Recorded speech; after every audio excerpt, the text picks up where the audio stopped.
Assalamualaikum warahmatullahi wabarakatuh. Halo abang kakak semuanya, kembali lagi belajar tematik bersama Miss Karmila di hari Selasa tanggal 24 November 2020. Abang kakak, apa kabarnya hari ini? Semoga abang kakak semuanya sehat dan tetap semangat ya. Semoga kita semua tetap dalam lindungan Allah Subhanahu wa Ta'ala. Abang kakak, sebelum kita memulai pelajaran kita, marilah sama-sama kita membaca basmalah dan doa belajar terlebih dahulu. Bismillahirrohmanirrohim. Rabbi zidni ilma warzuqni fahma wa amalan mutaqabbala. Amin ya rabbal alamin. Semoga pembelajaran kita berkah, diridhoi serta menyenangkan. Abang kakak, Miss Karmila ingatkan kembali untuk menonton video ini dari awal hingga akhir untuk memudahkan abang kakak memahami materi yang Miss sampaikan. Nah, kita lanjutkan di tema 5 wirausaha dengan subtema ayo belajar berwirausaha. Nah, hari ini kita lanjutkan materi kita di pembelajaran 2 subtema 3. Jadi abang kakak silahkan dibuka buku tematiknya subtema 3 pembelajaran 2. Tujuan pembelajaran kita hari ini adalah yang pertama, dengan berdiskusi siswa mampu mengidentifikasi berbagai contoh manfaat keberagaman wirausaha dalam kehidupan sehari-hari secara tepat. Yang kedua, dengan mengamati contoh kemasan dan berdiskusi, siswa mampu menjelaskan pentingnya embalase sebagai identitas produk secara tepat. Itulah tujuan yang akan kita capai hari ini. Nah, abang kakak, kita awali dengan materi PPKN. Ingatkah kamu bahwa kreativitas menjadi modal utama dalam berwirausaha? Selain itu, diperlukan juga ketekunan dalam berwirausaha seperti kisah Man berikut ini. Kreativitas dan ketekunan adalah modal dalam melakukan wirausaha. Nah, abang kakak, jadi selain kerja keras, disiplin, maka kreativitas dan ketekunan, nah itu merupakan modal dalam melakukan wirausaha. Nah, mari kita simak kisah Man berikut ini. Gelang benang kreatif mengisi waktu luang. Man, seorang anak laki-laki suku Sasak dari desa Sade, Lombok. Usianya hampir 12 tahun. Ia baru saja menyelesaikan ujian akhir tingkat SD di sekolahnya. Usai sekolah, Man dan beberapa teman seusianya secara kreatif mengisi waktu luang dengan berjualan aneka warna gelang benang buatan sendiri. Sejak dini, anak-anak suku Sasak terbiasa menyaksikan kaum ibu memintal benang dan menenun kain. Sisa benang aneka warna mereka jalin dengan beragam kreasi untuk dijadikan gelang. Desa Sade terletak di Lombok Tengah, tidak jauh dari Pantai Kuta. Melihat ramainya wisatawan pengunjung pantai, Man dan teman-teman melihat peluang usaha untuk mengisi waktu luang mereka. Menjelang sore hari, mereka menawarkan berbagai aneka gelang benang buatan mereka ke wisatawan pengunjung pantai. Dengan kreatif, mereka membuat berbagai ragam jalinan untuk ditawarkan. Kadangkala mereka sisipkan manik-manik kayu untuk mempercantik gelang. Menyadari bahwa harga gelang yang dijual tidak dapat terlalu tinggi, mereka mengganti benang hasil pintalan kapas dengan benang jahit yang mereka beli di pasar. Seuntai gelang mereka jual dengan harga Rp5.000 hingga Rp15.000. Dalam sehari biasanya aku bisa menjual 5-6 gelang. Rata-rata dalam sehari kami bisa membawa uang Rp30.000, ujar Man. Ketika ditanyakan untuk apa uang hasil jualan tersebut, untuk menambah uang jajan dan membeli perlengkapan sekolah, jawabnya sambil tersenyum lebar. Walau tidak pernah diminta oleh kedua orang tuanya untuk membantu keuangan keluarga, Man selalu memberikan uang hasil jualannya kepada ibunya. Ketika sewaktu-waktu ingin membeli barang keperluan sekolah, ibunya akan memperbolehkan Man menggunakan uang tersebut. Man tidak kehilangan waktu bermainnya karena berjualan. Ia berjualan sambil bermain air dan bercengkerama di pinggir pantai dengan teman-temannya. Menjelang matahari terbenam, Man dan teman-temannya pulang untuk mengerjakan tugas sekolah dan beristirahat.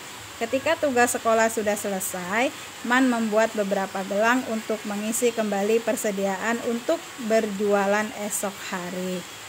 Man bangga ketika gelang hasil buatannya dipuji oleh wisatawan, sederhana namun unik dan kreatif. Begitu komentar para wisatawan terhadap gelang benang buatan Man dan teman-temannya. Kreativitas Man dalam memanfaatkan waktu luang memberinya pembelajaran hidup yang tak ternilai. Nah, kisah ini ditulis berdasarkan wawancara pada bulan Juli tahun 2014. Nah, Bang Kakak, itulah tadi kisah Man ya, seorang anak laki-laki dari suku Sasak Desa Sade yang usianya itu hampir 12 tahun. Nah, berarti seumuran dengan Abang Kakak ya. Jadi Masya Allah sekali Man yang menggunakan waktu luangnya dengan kreatif membuat gelang benang, kemudian menjualnya kepada wisatawan pengunjung pantai.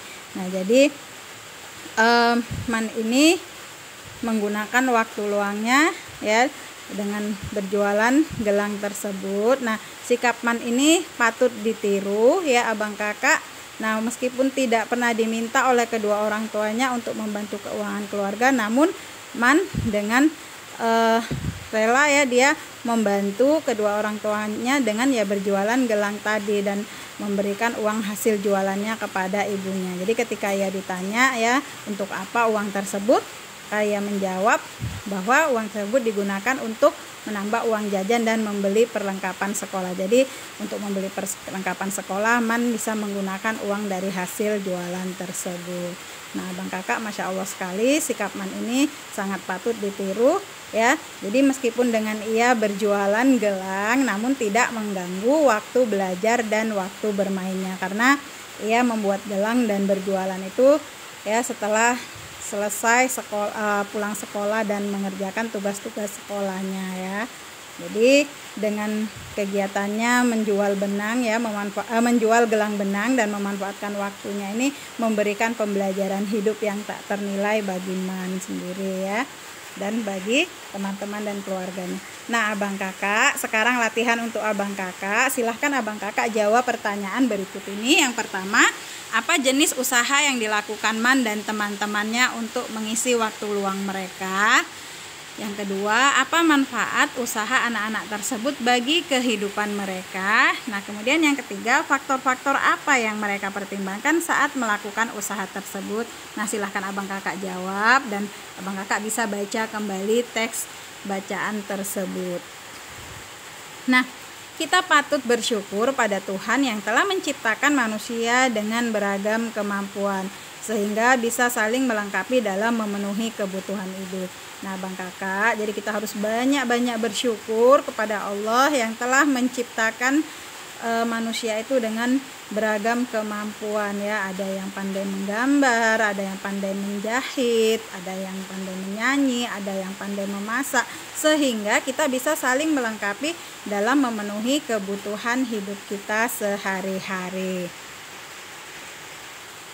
Nah, Bang Kakak, sekarang kita lanjut ya ke materi SBDP. Nah, perhatikan gambar-gambar kemasan berikut. Nah, di sini ada dua contoh kemasan. Nah, Abang Kakak masih ingat ya apa itu kemasan?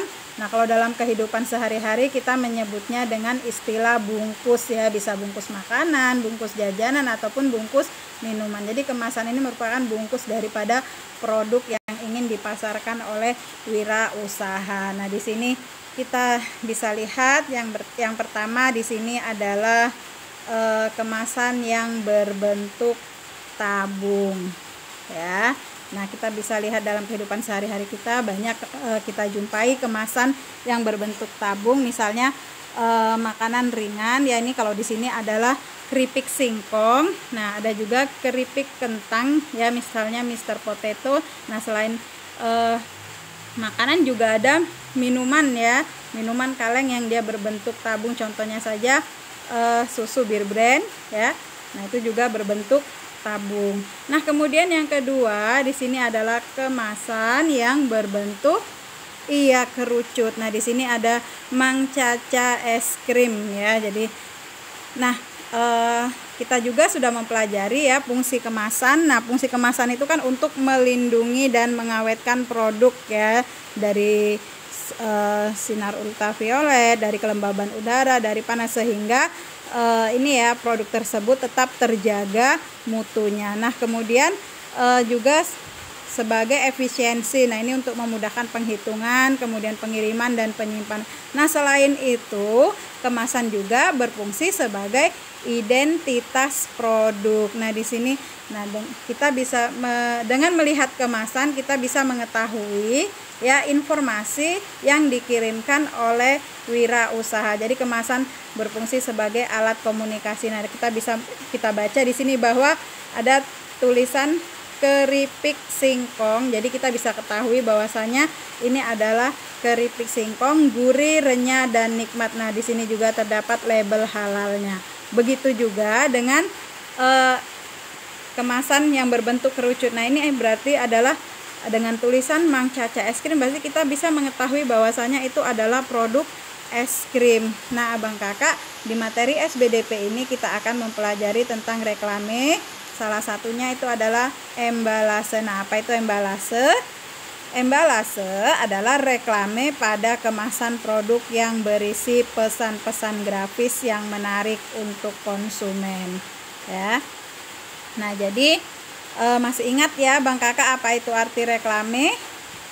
Iya, reklame itu merupakan alat untuk mempromosikan, menawarkan ya produk kepada konsumen dengan gambar yang menarik ya. Nah, salah satu contoh reklame itu adalah embalase. Masih banyak ya contoh reklame yang lainnya yang sudah kita pelajari, misalnya poster, kemudian ada buklet ya, kemudian ada baliho, ada billboard. Nah, untuk hari ini kita mempelajari tentang embalase. Jadi embalase ini dengan kata lain yaitu reklame dalam bentuk kemasan produk. Jadi dengan kita melihat kemasan produk, nah kita bisa mengetahui produk apa yang akan ditawarkan ya kepada konsumen gitu ya. Produk apa yang ditawarkan produsen kepada konsumen dengan kita melihat kemasan produknya ya. Nah, abang kakak, untuk hari ini materi kita hanya 2 saja, yaitu PPKN dan SBDP. Nah, abang kakak silahkan dikerjakan latihannya dan jangan lupa kirimkan melalui WA Miss Carmila ya. Nah, Miss ingatkan untuk tetap menjaga kesehatan, menjaga kebersihan, kemudian tetap melaksanakan ibadah hariannya, tetap semangat belajarnya di rumah. Miss ucapkan terima kasih sudah menonton video ini dari awal hingga akhir. Untuk pertemuan kita hari ini kita akhiri dengan lafaz hamdalah. Alhamdulillahirabbil alamin. Kita ketemu lagi di materi berikutnya. Assalamualaikum warahmatullahi wabarakatuh.